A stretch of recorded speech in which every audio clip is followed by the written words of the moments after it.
जय श्री राम मित्रों। आज हम प्रवेश कर रहे हैं अयोध्या के उस अद्भुत, दिव्य और ऐतिहासिक प्रसंग में। जब धर्म, मर्यादा और प्रेम एक साथ चलते हैं, तब जन्म लेती है श्री राम कथा। पिछले भागों में हमने देखा राजा दशरथ की व्यथा और अयोध्या में यज्ञ की दिव्यता। अब कथा प्रवेश करती है उस पावन क्षण में देवताओं की प्रार्थनाएं पूर्ण होने को हैं और पृथ्वी पर अवतार लेने वाले हैं मर्यादा पुरुषोत्तम भगवान श्री राम। आइए श्रद्धा और भक्ति के साथ सुनते हैं श्री राम कथा।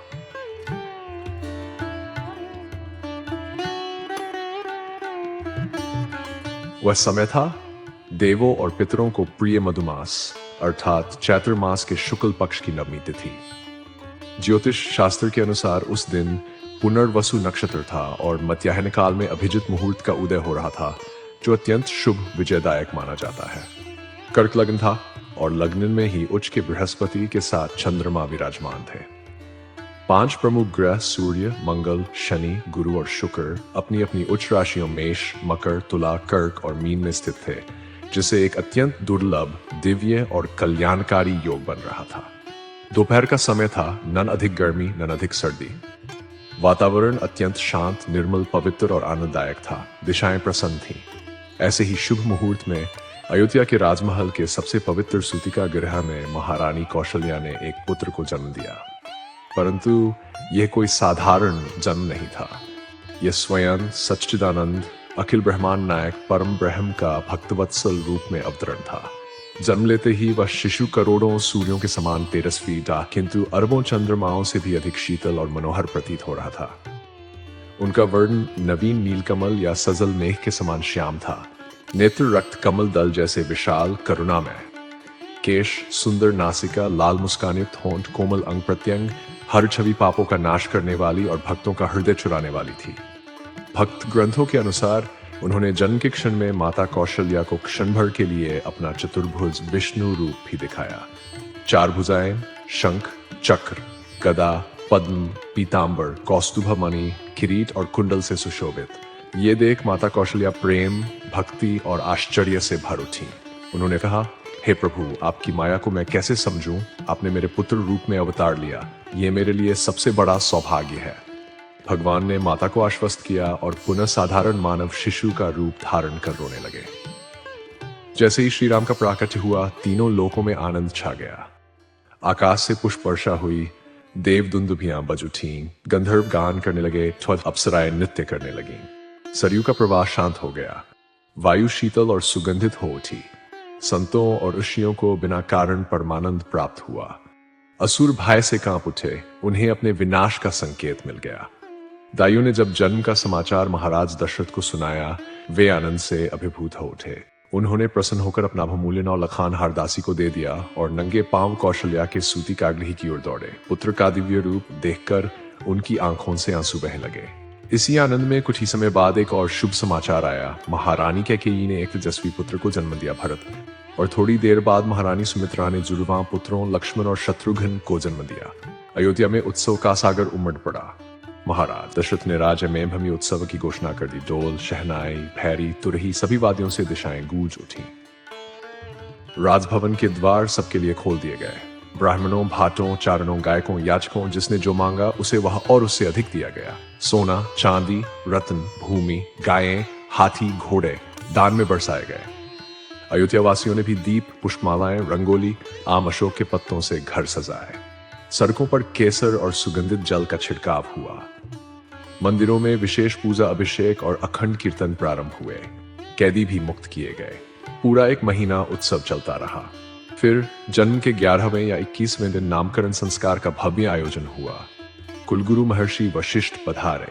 चारों बालकों के तेज, लक्षण और योगबल से भविष्य देखकर वे अत्यंत प्रसन्न हुए और कहा, राजन, ये चारों पुत्र लोक कल्याण, धर्म स्थापना और पृथ्वी के भार हरण के लिए जन्मे हैं। उन्होंने नाम रखे कौशल्यापुर, राम, जो सर्वत्र रमते हैं और सबको आनंदित करते हैं। कैकेयी पुत्र भरत, भरण पोषण करने वाले।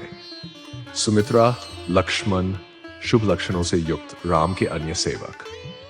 शत्रुघ्न, शत्रुओं का नाश करने वाले।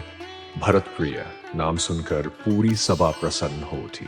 अब चारों राजकुमार अपनी मधुर बाल लीलाओं से महल को आनंदित करने लगे। उनके घुटनों के बल चलते ही द्वि पायल की रुंझुन गूंजती, तोतली बोली अमृत जैसी लगती।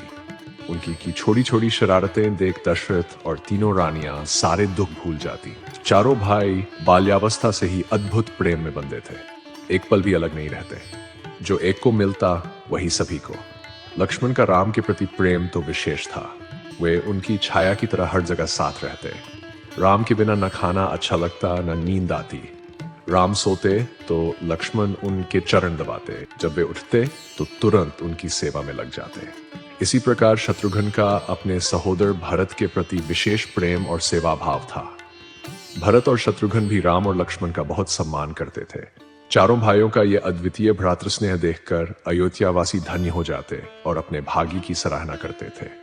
श्री राम तीनों भाइयों में ज्येष्ठ होते हुए भी बचपन से ही गंभीरता, शांति, धैर्य, उदारता, करुणा और विलक्षण प्रतिभा से युक्त थे। वे कभी अकारण हट नहीं करते, किसी को व्यर्थ कष्ट नहीं पहुंचाते और किसी गणन के लिए अनावश्यक आग्रह भी नहीं करते थे। उनकी मुस्कान इतनी निर्मल और मधुर थी कि ठोर से एक ठोर हृदय भी पिघल जाता था।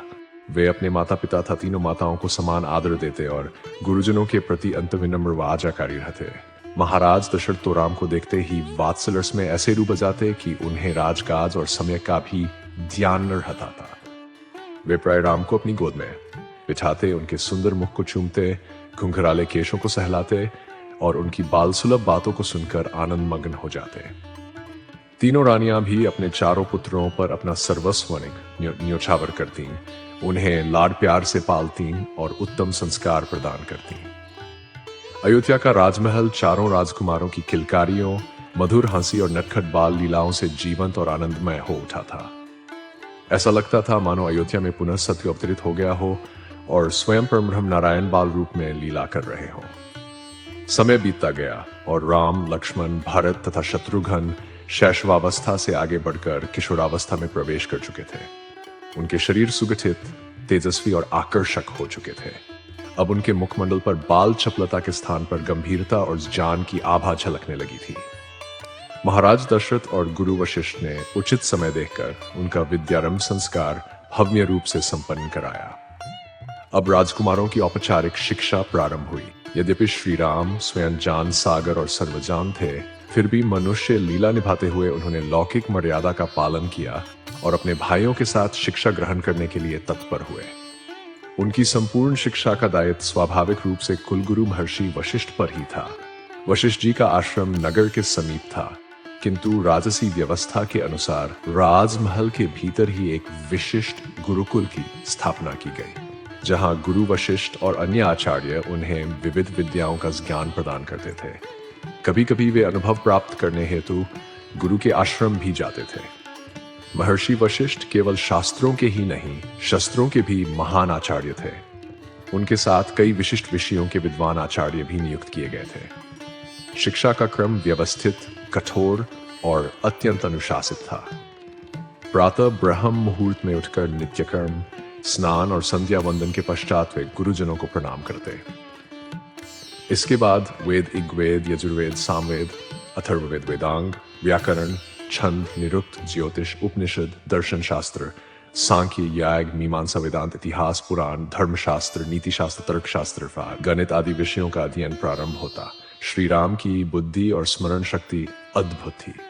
वे किसी भी कठिन विषय को एक बार सुनते ही कंठस्थ कर लेते और उसके गूढ़ रहस्यों को भी तत्काल समझ जाते। गुरु जो कहते वह तुरंत आत्मसात कर लेते और प्राय ऐसे प्रश्न पूछते जिनसे गुरु स्वयं आश्चर्यचकित होते। लक्ष्मण, भरत और शत्रुघ्न भी अत्यंत मेधावी थे और मनोयोग से अध्ययन करते थे। दोपहर के भोजन और विश्राम के पश्चात शस्त्र विद्या का अभ्यास होता। इसके लिए महल के निकट एक विशाल शस्त्रशाला और अभ्यास मैदान बनाया गया था। राजकुमारों को धनुर्विद्या, लखलन, शब्दभेदी बाण, गदायुद्ध, तलवार, खड़भाला, मल्लयुद्ध, मुष्टियुद्ध, अश्वारोहण, अश्वयुद्ध, गद संचालन आदि कलाओं में दक्ष किया जाता। साथ ही सामान्य और दिव्यास्त्रों के आवाहन व संधान, प्रक्षेपण और उपसंहार की रहस्यमयी विधियां भी सिखाई जाती।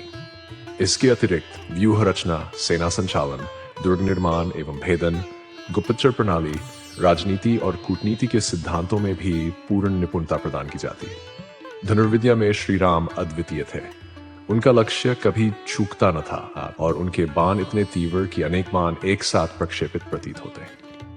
लक्ष्मण भी धनुर्विद्या में अपने अग्रज के समकक्ष हो गए और अतिरथ कहलाने योग्य बन गए। भरत गदायुद्ध और नीति शास्त्र में तथा शत्रुघ्न तलवार विद्या और शत्रुदमन में विशेष दक्ष हो रहे थे। शिक्षा केवल शारीरिक और बौद्धिक नहीं थी, नैतिक, चारित्रिक और आध्यात्मिक उन्नति पर भी समान ध्यान दिया जाता था। गुरु वशिष्ठ प्रतिदिन उन्हें सत्य, अहिंसा, संयम, ब्रह्मचर्य, इंद्रिय निग्रह, क्षमा, दया, शरणागत रक्षा, प्रजावत्सलता और धर्म के सूक्ष्म सिद्धांतों का उपदेश देते। वे उन्हें इक्ष्वाकु वंश के महापुरुषों मनु, हरिश्चंद्र, सगड़, भगीरथ, रघु की कथाएं सुनाकर आदर्शों से अवगत कराते। श्री राम में ये सभी सद्गुण जन्मजात थे। वे स्वयं मूर्तिमान धर्म थे। सबसे बड़े और सर्वाधिक योग्य होते हुए भी उनमें अहंकार का लेश न था। वे अत्यंत विमर, शांत, मृदुभाषी और समदर्शी थे। महल के सेवकों तक से वे स्नेहपूर्ण व्यवहार करते। वे अपने छोटे भाइयों से प्रेम करते, उनके साथ खेलते और उन्हें उचित मार्ग दिखाते। लक्ष्मण तो क्षण भर भी उनसे अलग नहीं रहते थे। भरत और शत्रुघ्न भी आज्ञाकारी और आदरशील थे।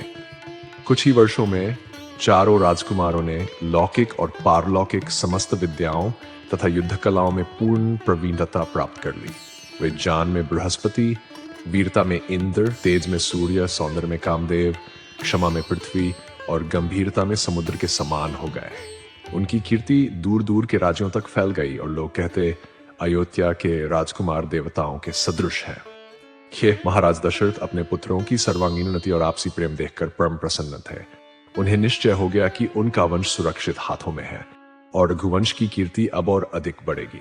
अयोध्या की प्रजा भी अपने भावी राजाओं को इतना गुण देकर निश्चिंत और आनंदित थी। चारों राजकुमार अब लगभग 16 वर्ष के हो चुके थे और उनका यौवन प्रारंभ हो रहा था।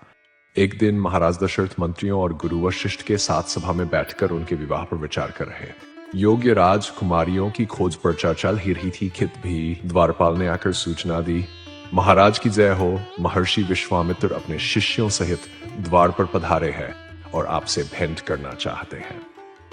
महर्षि विश्वामित्र का नाम सुनते ही महाराज दशरथ, गुरु वशिष्ठ और समस्त सभा सम्मान पूर्वक खड़ी हो गई। भगवान श्री राम का अवतरण केवल एक जन्म नहीं बल्कि संपूर्ण मानवता के लिए धर्म, त्याग और सत्य का संदेश है। इस तृतीय भाग में हमने उस दिव्य प्रकाश को अनुभव किया जो अयोध्या से संपूर्ण जगत में फैल गया। अगले भाग में कथा और भी भावपूर्ण होगी, जहां बाल्यकाल की लीलाएं मन को मोह लेंगी। कथा से जुड़े रहिए क्योंकि श्री राम कथा केवल सुनी नहीं जाती, अनुभव की जाती है। यदि आप भी इस अमृतमय रामकथा में डूबना चाहते हैं तो वीडियो को लाइक, शेयर और सब्सक्राइब जरूर करें हमारे चैनल भक्ति सरोवर A to Z को। श्री रामचरितमानस की ये दिव्य यात्रा आपके जीवन में भी शांति, भक्ति और आनंद लाए। जय श्री राम।